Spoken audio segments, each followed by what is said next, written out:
Hey guys, it's Byron here and welcome to Byron's Reviews. Today we are going to be reviewing Shrek Fairytale Freakdown on the Gameboy Colour, so I hope you enjoy. So Shrek Fairytale Freakdown is a game that was released in 2001, so it's a fairly late release for the Gameboy Colour. And it's a fighting game, obviously based off the movie Shrek. And wow, where do I start with Shrek Fairytale Freakdown? Because it has some very questionable parts about it, let's just say. Like, picture this, you start playing the game, and you see Donkey, one of the most well-known and loved characters from Shrek, pretty much on every screen. He's on the language select screen, he's on the select character screen, but he isn't a playable character.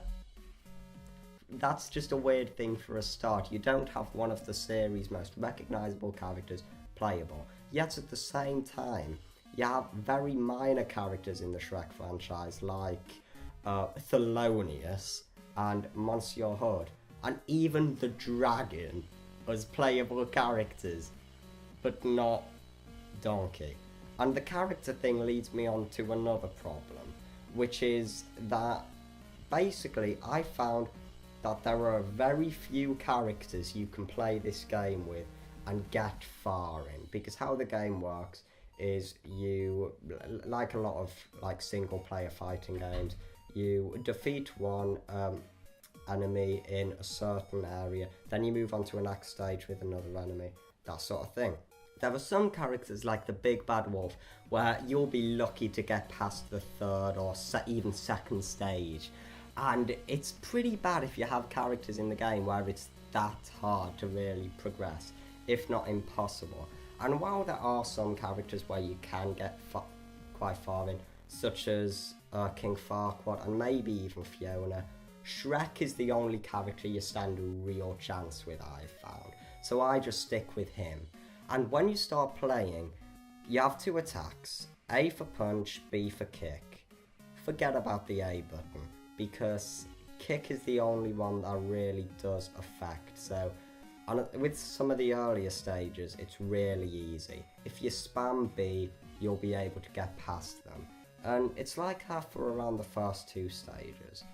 And then stage 3 comes, where you fight the gingerbread man, and that is such a change in difficulty from the second stage to the third stage. And that's another problem of this game, is that it has the most inconsistent difficulty ever. Because it took me ages to beat the gingerbread man, because he throws these gumdrop buttons at you from really far away, and it's hard not to get hit.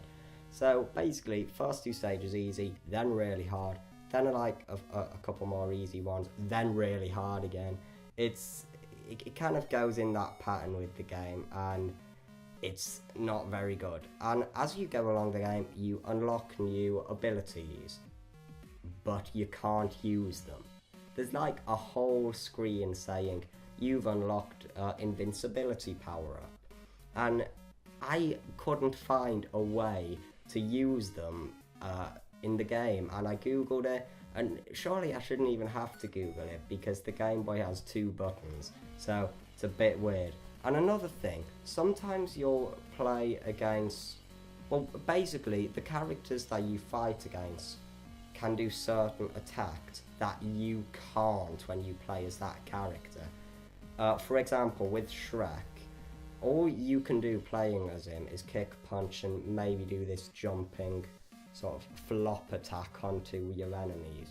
But when you're fighting against Shrek as an enemy, he has like a farting attack as well as one where he spits, and you can't use those attacks yourself.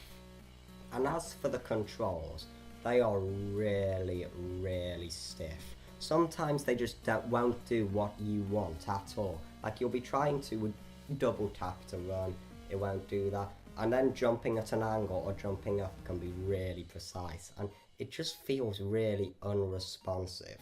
And in some of the stages, there'll be holes that you can fall in, but these holes just seem like really cheap deaths, because sometimes you'll jump backwards and there'll be a hole off screen which you didn't see that you'll jump in and die, and sometimes you won't even be moving, you'll just be attacking and you'll sometimes fall in the hole, which is really annoying. And on the top of this, the music is very, very messy, and like it just seems thrown together, and it's very forgettable too. The graphics are, wow. Just look at this picture of Shrek's face. Enough said. By my books, this is a very poorly designed game on pretty much all fronts. You may feel differently because everybody has different ideas of what makes a good game, but I think it's very poorly designed. But I don't really dislike the game. I actually like the game, and you may be thinking after this very negative review how I can be saying that, but hear me out. This game is so bad it's good, and where the enjoyment of this game comes from is not playing it on by yourself really, because then it just gets frustrating, but playing it with a friend, like passing the game back and forth, laughing at it, and it's just one of those games that when you play with friends, despite all the flaws it has, the flaws make it fun. And I guess playing it with friends, because it's not a multiplayer game, passing it the Game Boy back and forth may be a bit inconvenient, but if you can play it on the GameCube through the Game Boy Play or a Retron 5 or something on a TV, it becomes much more fun. And honestly, this game is very cheap. It costs about like £2, and for that price, I'd say if you want a so bad it's good game that you and your friends can have a few laughs out of, I'd say this is definitely worth it for that price. But if you want a game that you can actually sink your teeth into and get a lot of quality out of, I really don't think this is it, and you should really look elsewhere. But I hope you enjoyed this review of Shrek Fairytale Freakdown. If you have any requests for future videos or anything you'd like to say, be sure to leave it in the comments, and I will see you guys next time. Bye.